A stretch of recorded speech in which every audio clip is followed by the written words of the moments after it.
Ya, sangat penting untuk bisa mendiagnosa dengan tepat dan juga cepat suatu keadaan hipertensi emergensi atau urgensi demi mengambil suatu tindakan yang sesuai untuk mencegah kerusakan target organ yang lebih lanjut.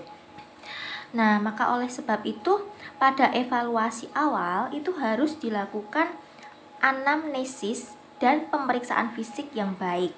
Kebanyakan pasien yang mengalami krisis hipertensi sudah memiliki riwayat hipertensi yang persisten selama bertahun-tahun.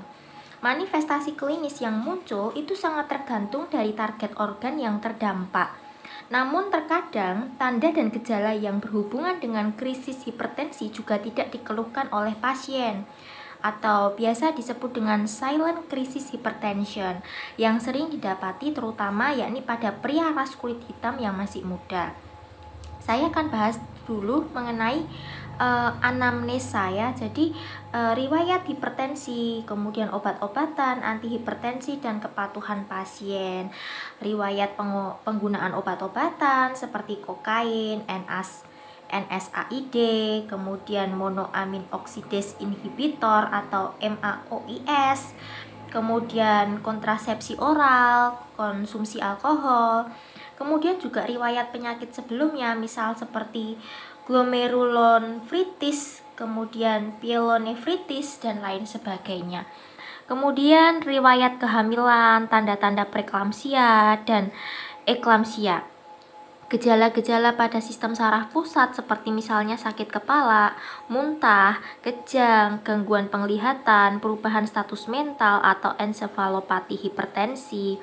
Kemudian gejala-gejala pada sistem kardiovaskular seperti nyeri dada atau infak miokard atau iskemik, diseksi aorta, sesak nafas seperti gagal jantung, kemudian epistaksis. Nah, itu dia. Jadi ada gejala-gejala pada sistem renal seperti oliguria, tanda-tanda gagal ginjal. Baik, jadi tanda yang paling sering muncul pada pasien hipertensi urgensi itu adalah yakni sakit kepala itu 22%, kemudian epistaksis itu 17%, rasa kebas 10%, agitasi psikomotor 10%, nyeri dada 9%, dan sesak nafas 7%.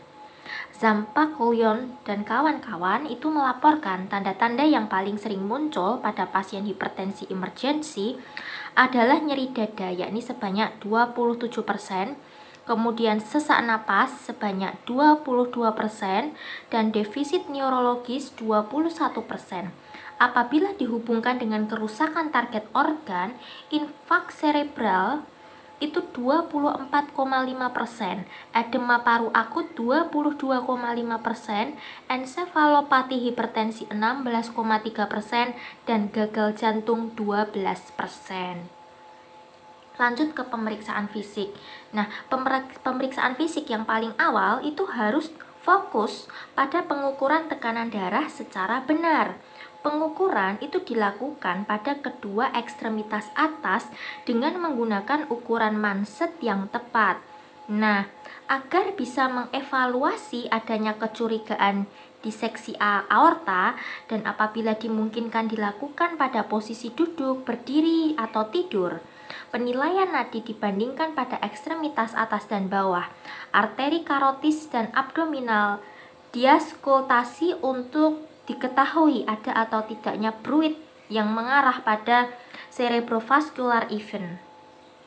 Nah, dari pemeriksaan pada sistem kardiovaskular, peningkatan tekanan vena jugular atau jugular venous pressure atau JVP, dan auskultasi ditemukan S3 galop dan ronki basah halus di paru yang berarti itu menandakan gejala gagal jantung.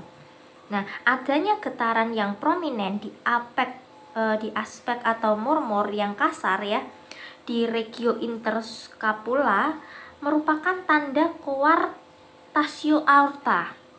Nah, dari pemeriksaan funduskopi itu bisa ditemukan pendarahan, papil edema, dan eksudat yang mengkonfirmasi diagnosa hipertensi emergensi.